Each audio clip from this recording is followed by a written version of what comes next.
Ah, France, the home of warm croissants, little towns, guillotining the rich, and chef rats.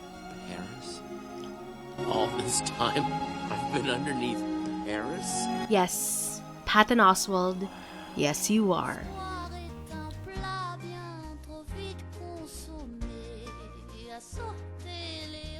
Ratatouille is a 2007 Pixar-produced movie, directed and written by Brad Bird. The film follows the story of Remy, an odd rat who has a penchant for cooking and French cuisine. After getting separated from his clan after their home was ransacked by an evil grandma, he finds himself washed up on the shores of Paris with an imaginary chef Gusteau. He's soon picked up by Linguini, a washer boy in Gusteau's restaurant, and marionettes him into critical success. Upon its film's release, Ratatouille received high critical acclaim. It nabbed the Academy Award for Best Animated Feature in 2008 and was also voted one of the 100 greatest motion pictures of the 21st century by BBC's international poll.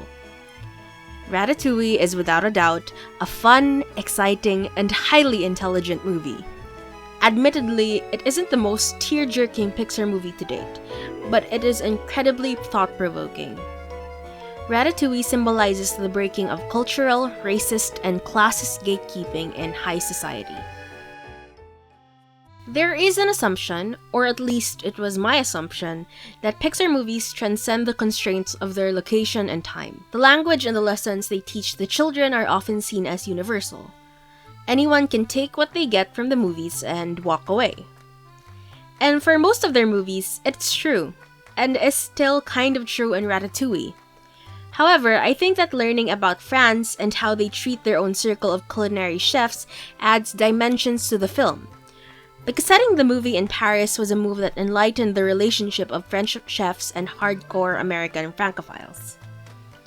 Before I begin anything, I also want to direct people to a paper that I read entitled Two Rats in the Kitchen, Ratatouille and an American Culinary Dream by James B. Simpkins.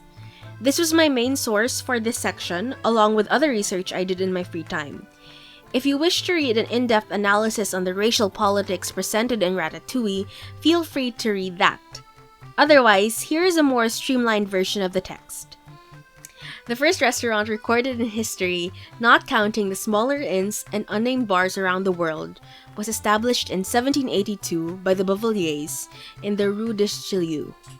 This is the first restaurant that introduced the concept of the menu, individual tables, and fixed working hours for staff.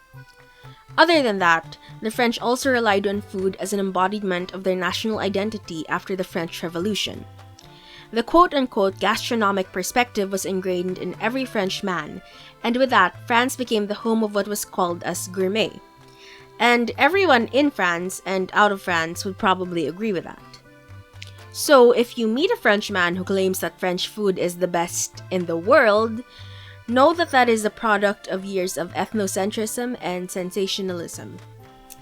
So, France became the Mecca of the culinary world. This also means that it is the Frenchman, in their perspective, who has to be at the helm of any successful gourmet restaurant in France. So imagine a rat and a half-Italian bastard coming into the picture. Remy is a rat.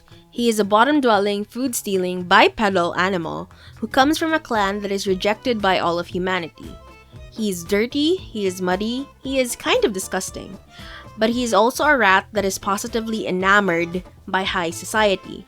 Remy grew up in a small cottage somewhere in France and learned how to cook using an old cookbook of Gusteau. Remy is a rat with a simple dream. He wants to be able to cook away from the pressures of his family.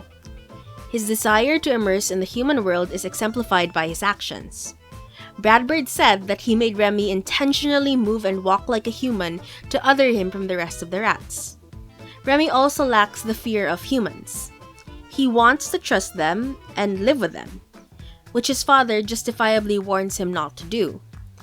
Remy does not seem to care that his kind get exterminated by humans.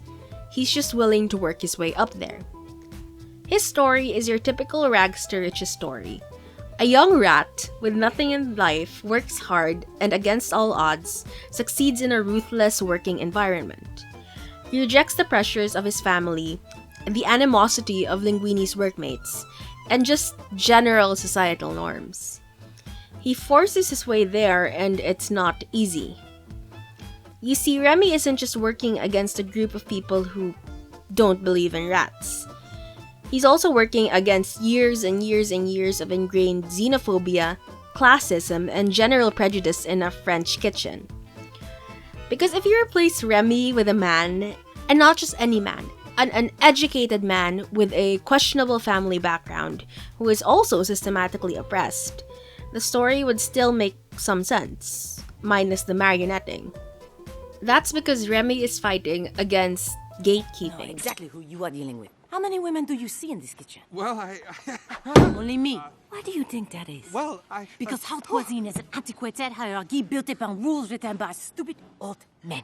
Rules designed to make it impossible for women to enter this world. But still, I'm here.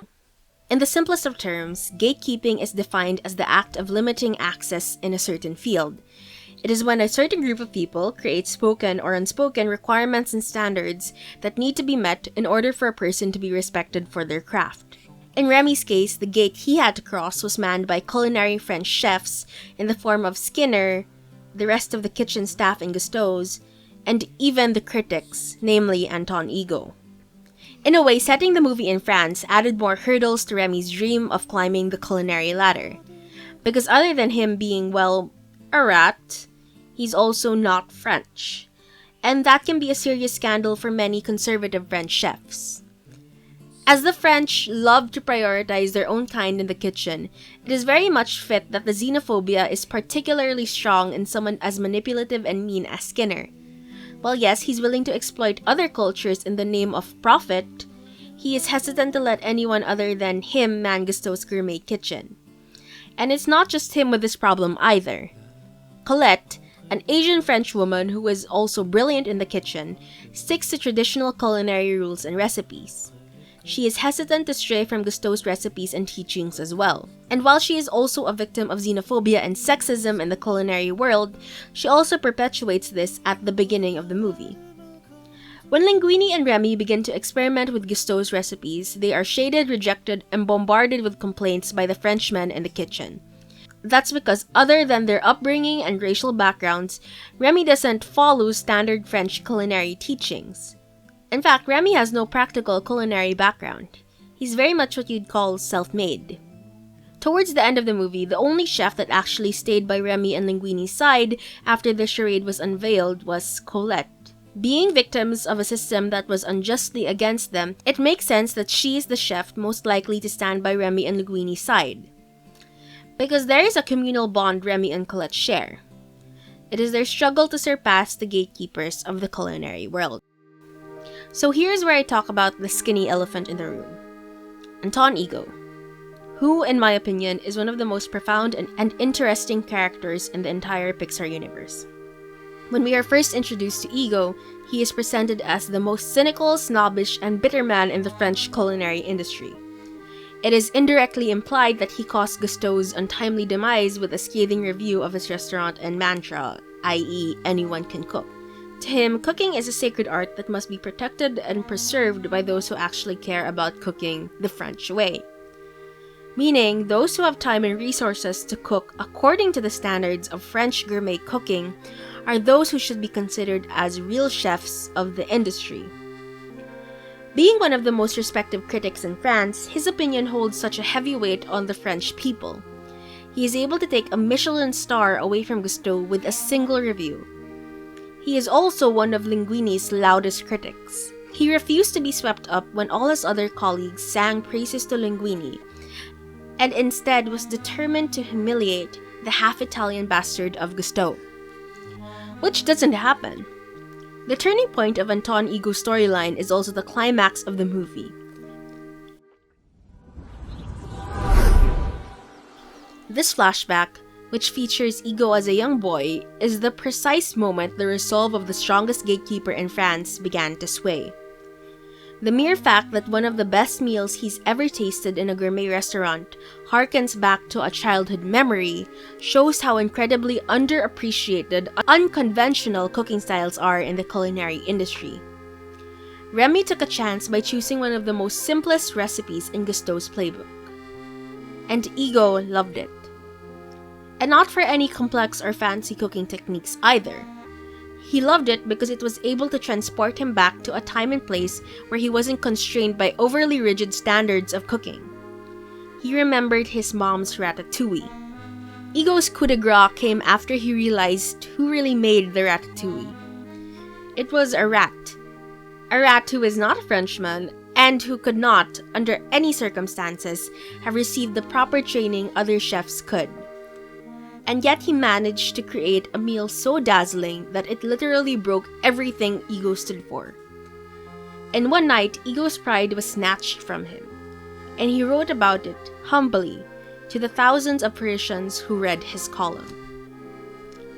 However, in the end, he and Remy lost their prestige after a run with the inspector. A cynic could read it as the restoration of the status quo. The rat behind one of the greatest recipes in Paris still remains in the shadows of the city. The reformed gatekeeper lost his academic reputation, and Linguini and Colette have to settle for a small cafe in the outskirts of Paris. And to some extent, I almost ended the essay in this way.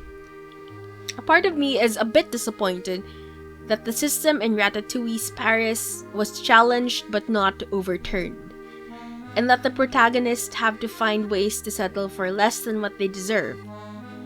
But we also have to remember that climbing the gourmet world was never truly Remy's goal. The fact is that this rat would have been satisfied with just being given the opportunity to cook for anyone. He was fulfilled with just creating food for himself and for his family, which he inevitably does in the end. The cafe may never be the 3-star Michelin kitchen Remy cooked in before, but it is away from a system that shamed, ridiculed, and manipulated our protagonists.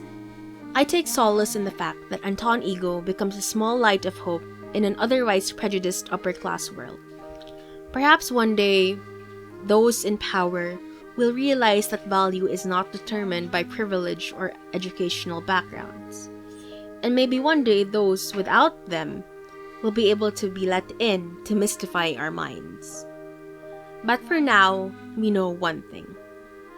Anyone can cook. Only now do I truly understand what he meant. Not everyone can become a great artist. But a great artist can come from anywhere. Hi guys! Thank you so much for watching my video. I'm sorry if it took longer than usual to get this up. The Wi-Fi at home is abysmally slow. I'm trying to get something better installed, but until then, thank you for your patience. If you liked my video on Ratatouille, please leave a like down below and comment and subscribe. Every subscription to me counts. I'm hoping to get to that elusive 100 soon. Hope you're having an awesome day, and I will see you all next time. Bye!